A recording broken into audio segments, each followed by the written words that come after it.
want to welcome my next guest, his first appearance at the Post Live, Steve Asmussen. Thanks so much for taking time out to join us. It's a day with I went to Louisville, I had some horses scheduled at church, and you can get about halfway through Saratoga, you're looking for back ends. Sure. It's halfway is all. I would think you got to get them immediately here. It's tough, right? Definitely a strong beat. You know, it's what makes it so special. It's hard when every time you have a horse in the race, even if you like them, you look at the entries, everybody's in there. Yeah, you open the condition book, you love the spot, you see the overnight, and by the time you get to the form, you're wondering why you entered in that spot. Why you came in the first place. It's like, Saratoga is really the only place that we see you on a regular basis. How many years have you been coming here? I think this is 13th or 14th summer, continuously. We've had some great days, some great memories here, and just got to keep at it. I think in my lifetime at Saratoga, I think in my lifetime at the racetrack, and we'll talk more about Rachel Alexander, but I don't think I've ever been at a racetrack for a more exciting, thrilling moment. Not just because the race was so thrilling, just the whole day when she won the Woodward here. It was a magical day to race. Put in the Hall of Fame this year, and so many memories of it. I've got to relive it so many times. It's just, it's like a movie that you got to be a part of. Yeah, I've watched that race more than any other race in history. Just the whole thing, it was this beautiful day. You know, the end of the Saratoga meeting, which is normally a very quiet Saturday, and the place was packed. It was incredible. It really was. With Rachel Alexander taking over trainings from Hal Wiggins, she just had a tremendous fan base that came with her. We were at the Preakness 10 days after we got her. You know, we were worried about the preparation and everything being right going into the Preakness, and the thing that we weren't ready for was all of her fans. You know, we showed up there and you're going to walk over. It's just something, having a great run with Curlin for 2 years previous to that, but nothing had to follow like Rachel did. I don't think I've ever seen anything like that. It was incredible. And it's funny because you were sort of unwittingly caught in the Zenyatta Rachel Alexander whirlwind, and you must have sort of spent a lot of time sidestepping that. Well, I think that great horses like that, they are great because of what they do on the racetrack. The conversation of who's better without them getting to decide the results. No sense in it. No, I mean, it's unfortunate because you think about great things for Manali, but I think more recent. Sunday Silence and Easy Goer because of the West Coast, East Coast. You can get a fight going, and I can be included in it in an instant. And you can do that with Rachel Alexander and Zenyatta. There's so much emotion, and it's really because there's so much love, I think, for horses. Oh, very much so. And as you mentioned, like with Rachel here at Saratoga, on the breeze days, there'd be more people lined up to watch her work than there are at most of the racetracks during the races I'm at. It was incredible. I mean, did you ever feel during this? I mean, it was such a remarkably an aggressive campaign. Did you ever feel like you sort of tried to hold Jess Jackson back from the decisions and the races she ran in? She was good enough. I mean, if you're going to run anybody, you want to run her. Pick the fast one. Well, I mean, I remember Summer Bird finishing second to her, then he came back and he won the Travers fairly easily, and Tim Eisentrain saying to me, well, you know, he's been great, but I couldn't come near beating her. She just was so much better than those horses. It was her time. It really was. Her 3-year-old, 2009, her 3-year-old year was amazing. As we mentioned, you know, we ran her in the Preakness 10 days after we got her. From the 13 hole, everybody won the Preakness from the 13. Lil and Philly, and then did with Jess and his plans as far as what to do. The one thing that I did that he and Scott discussed and did ask for was the Mother Goose, because that was the first time off of our preparation that she ran, and that was the only time that she got to run in her division. You know, and to think of what she did to 2 fillies, it scratched down to only 3. The other 2 fillies won grade 1s after that race, and they weren't even. Well, one of them came back and won the test in her next start. Exactly, and I think it was beating 20-something Linspire in a gallop. And, you know, for her to run faster than Lakeway, you know, just the horses that we grew up idolizing, it's just, and then with her crown being put in the Hall of Fame this week, it's just, like you said, it's just such great memories of an amazing racehorse. Well, she didn't just get in the Hall of Fame, you got in the Hall of Fame. And you certainly did so.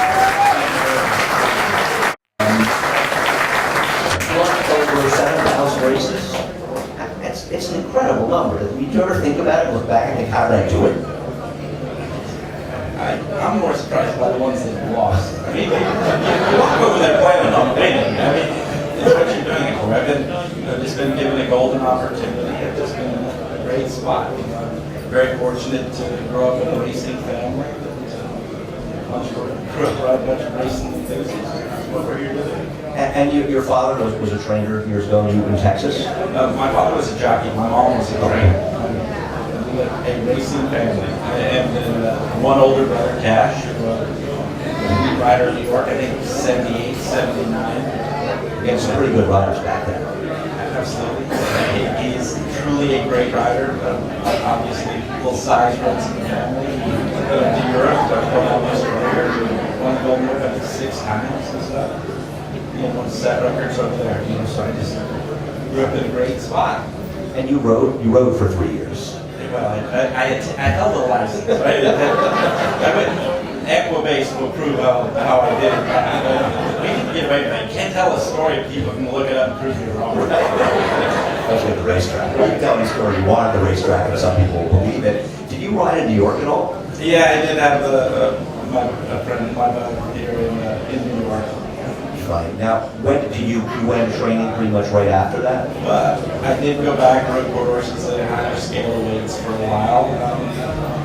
Ran a few horses. I took out a trainer's license in '86 in New Mexico. I was, freelance galloping for my parents and had a couple horses on the side. And a family friend convinced me to go to Birmingham Race Course when it opened in 1987.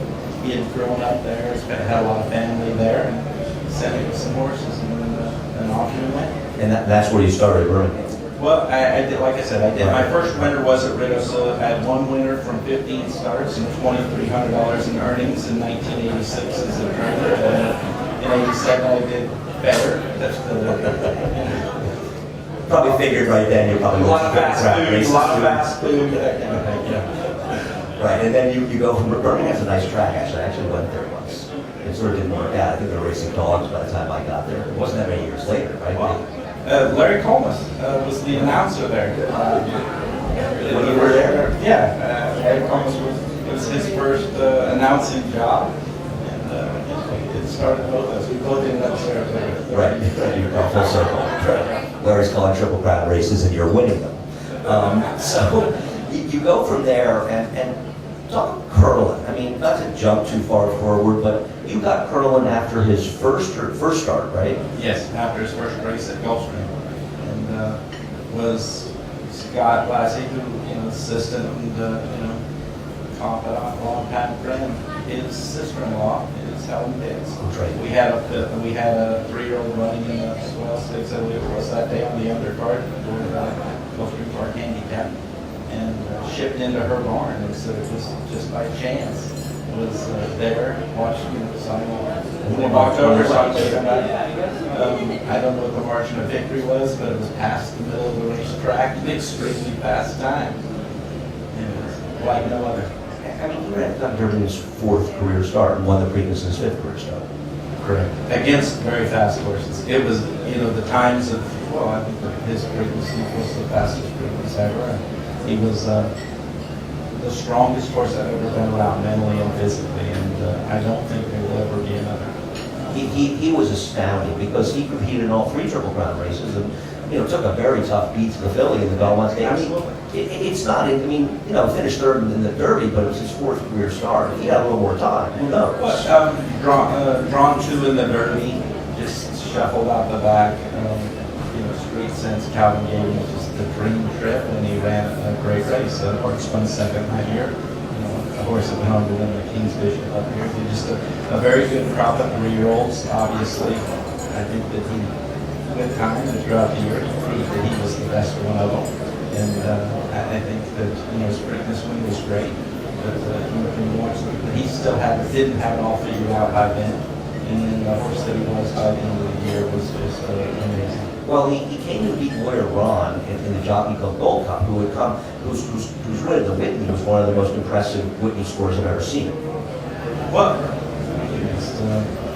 great horses, crazy trainers and everything. I just didn't think that nobody wanted to run the beat twice. You know, even if you couldn't beat, to run Curlin in the Jockey Club Gold Cup was to win the Breeders' Cup Classic. You know, I had been around Lawyer Ron when he was a 3-year-old when Holtus had him at Hot Springs, and he was a wet, somewhat nervous horse. You know, he'd get excited and all this stuff. And I just thought, you know, we saw it when everything goes his way here in the Whitney and stuff. He's just, he ran 123 by or something crazy. But everything goes something crazy. But Curlin needed to see. He needed to know how good he was going to have to be for the Classic. Going into that time of year when we left Saratoga, he was the horse to beat for the year. And with Classic being our plans, I wanted to give him a chance to see what he had to get up to, because I've never had a horse that responded from what he needed to do better than Curlin did. I mean, it was remarkable. He went flat out and just caught Lawyer Ron in the jockey. And I think he did him in, because that was it. When we went to Monmouth, Lawyer Ron wasn't horse to beat anymore. No, you were. And there was, you know, why would, you know, all the handicappers, you know, before the Jockey Club Gold Cup, I thought it was the worst spot in the world. But, you know, I didn't like him. The prize was the Classic, and they don't want to run against him twice. Well, he destroyed a field for Classic, and that must have been pretty exciting. But it was great. One of the, you know, good memories and stuff like that. You know, got to relive them a lot with the family this week. I remember after the interviews, it was dark by the time we were walking out of the paddock where they had the interviews set up, and you're walking through the tunnel and you can see the mutual payoffs with his number up front and stuff. And you know, talking to my dad walking back to the bar on a rainy day and stuff. I said, that felt so good I could barely feel the chip on my shoulder. Why not? You can't do it. You gotta have a chip on your shoulder. No, it's easy to do it. Absolutely. So you ended up going over to Dubai with him, and you actually he prepped over Dubai. I mean, he was the first horse. I feel like people are doing it now, and you're like the first person that sort of did that. Well, I think that to win the Dubai World Cup, just felt like he was the best horse in the world right there. But wanted to be greedy. I didn't want it to be his only race that year. And I think that we wanted to have a lot of horse afterwards, and thought that the best way to do it was to go over there, be acclimated, run his race. And then I think that running horses previously in Dubai, getting over there running and then immediately leaving, I think it just, the whole trip more than the race has them knocked out.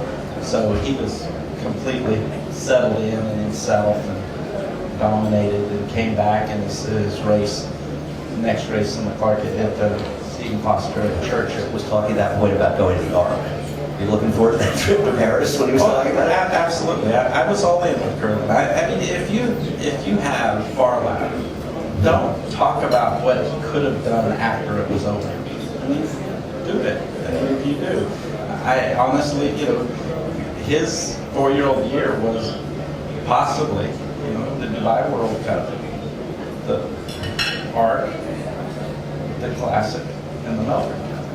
If he, I mean, obviously, he didn't run badly in his turf race. I mean, the horses that beat him were pretty good horses. It was the horse who won the Breeders' Cup. Yeah, right. I mean, the Breeders' Cup turf winners were first and third, and he was second. He ran solid, but he wasn't Curlin. He ran well, but not Curlin. And so you ended up coming back, and was his next race the Woodward year? Yes.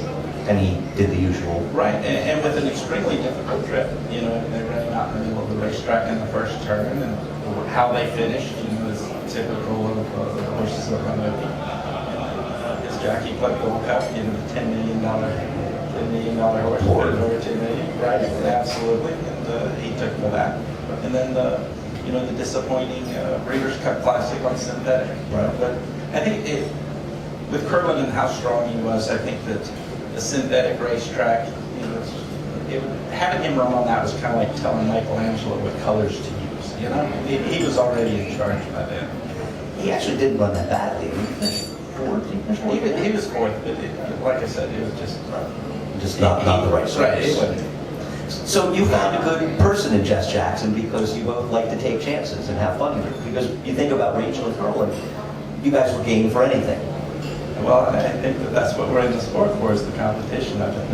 I just absolutely love horse racing for that.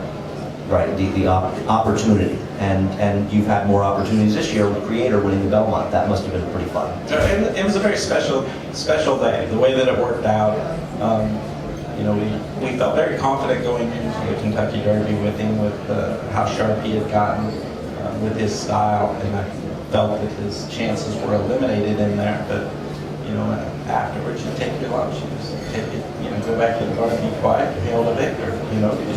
Nobody likes reading about what should have happened. You like what did happen, and then it was very gratifying, very rewarding for him to show who he was on a stage like the Belmont and give him an opportunity. I do think that, they set up well. IRAD gave him a dream trip, made the most of it, and he won by an inch. He is the Belmont Statesman. Right. You never have to apologize for getting a little lucky at the racetrack, because we get unlucky so many times. And, a lot of things obviously happened in that race. Governor Malibu pulls out of the turn. Maybe you don't get that same position, but you know what? There's a lot of gifts in racing. At the end of the day, somebody wins. Well, absolutely. That's how you get to bet on them again next time. Right. Well, obviously, the Jim Day didn't work out, but, the Travers is going to be a very different story. And it feels like there'll at least be an honest pace in that race. Speaking with Elliott and stuff, thought that the horse, from all of his racing in the spring to get him to that point, and then with the disappointing run in the Derby, put quite a bit of pressure on him for the Belmont. Very much felt that a little bit of a mental and physical break was in store for him. He went back to the farm. He did really well with the downtime. He relaxed, put on a little weight, came up here. But with that, with knowing he had a little break, prepared him for the Jim Dandy. With the miles in him and stuff, but probably lacked the sharpness that was required for him to give a peak race. But then I don't think that the race unfolded for anybody as expected, circumstances being what they may. But as you can tell with our training, we've picked it up with him considerably. And the Travers is a great opportunity for a 3-year-old that will stay the mile and a quarter, and that's what Creator is. And at this point, a win in the Travers thrusts him right in the forefront for the 3-year-old division. I mean, that's wide open at this point. Exaggerator probably has the lead, but there's big races left. Very much so. I think that we need to run well in the Travers. He needs to be all in. What about Gunrunner? Gunrunner's a very fast horse that hopes Exaggerator's mud stays around. It is amazing, isn't it? It's like Temperance Hill. Remember Temperance Hill always rated for his big races? Yeah, one Delta Jackpot was sloppy. Right, it's incredible. Santa Anita, you can get it to racing at Southern California. Wow. Incredible. It really is incredible. I think it's solid against Drake, but that's just what I think. But Gunrunner, he's run really well. His race at Churchill Downs before the Haskell was a terrific effort. Every one of his races are extremely good except for the 2 slop races. And I think that both of the times the Kentucky Jockey Club last fall, as well as the Haskell, they don't see faster when he moves with him. It's when he comes off the bridle. Driving back from Monmouth, just because, it was a great opportunity for it to be spoiled in such a way. You just would like a better reason than it for just to be sloppy. He's a very athletic horse. I'm surprised he doesn't handle it, but he does run with his head very low. You're just not going to change how one runs, and maybe that's just the difference why he doesn't handle it when he comes off the bridle. Do you think it just sort of affects the nervous line? You just spoke with Florent earlier and stuff. Gives tremendous feedback from how horses feel from the morning and the afternoon. And he said, I thought the one telling thing that he said was in the Risen Star's first race of the year, the Fairgrounds, as well as in the Kentucky Derby, when he was tired, he was still up underneath me. But in the Haskell, he said the 3/8 when the run-in started, I started riding. He said he wasn't underneath me. So you got some confidence that it is purely footing. I did work Gunrunner and Creator with each other this Monday. So going into the Travers, you don't want to be kidding yourself about how good one you are. And I thought that the work was solid. 5/8 a minute, 3/5, but they were out beautifully. I caught them out 7/8 and 1, 26 and 1, which is a great move over the Saratoga main ground. So 2-year-olds. 2-year-olds are hope, right? Absolutely. And how are your 2-year-olds? Very good. Hopeful. Very hopeful. Much stronger in the filly division right now than we are with the Colts, but I think it's just a maturity thing as well as a speed thing. Well, the one in the Adirondack, I'm terrible with names. Her debut was terrific at Churchill Downs. Ever so clever. She very nice Medagliador filly. Won from the 1 hole 1 3/4 at Churchill. Kind of missed the break. Got steady afterwards. Got steady. It wasn't a strong field. I mean, it wasn't in the paddock, or it wasn't a group that we were worried about in that regard. I do think the filly has a huge future, and I definitely think it's going to be going 2 turns. Obviously, I like our chances tomorrow with her in the Adirondack, but as good as she is now, she'll be much better a year from now, 6 months from now. Yeah, I hope so. I like her. I love the way she ran. I agree. She didn't obviously beat that good horses, but to be slow and stopped and be inside, and she was so professional. I love her first time starter. She is. She's got a lot of class about her. She'll handle however it comes. But I do think that route races are in her future.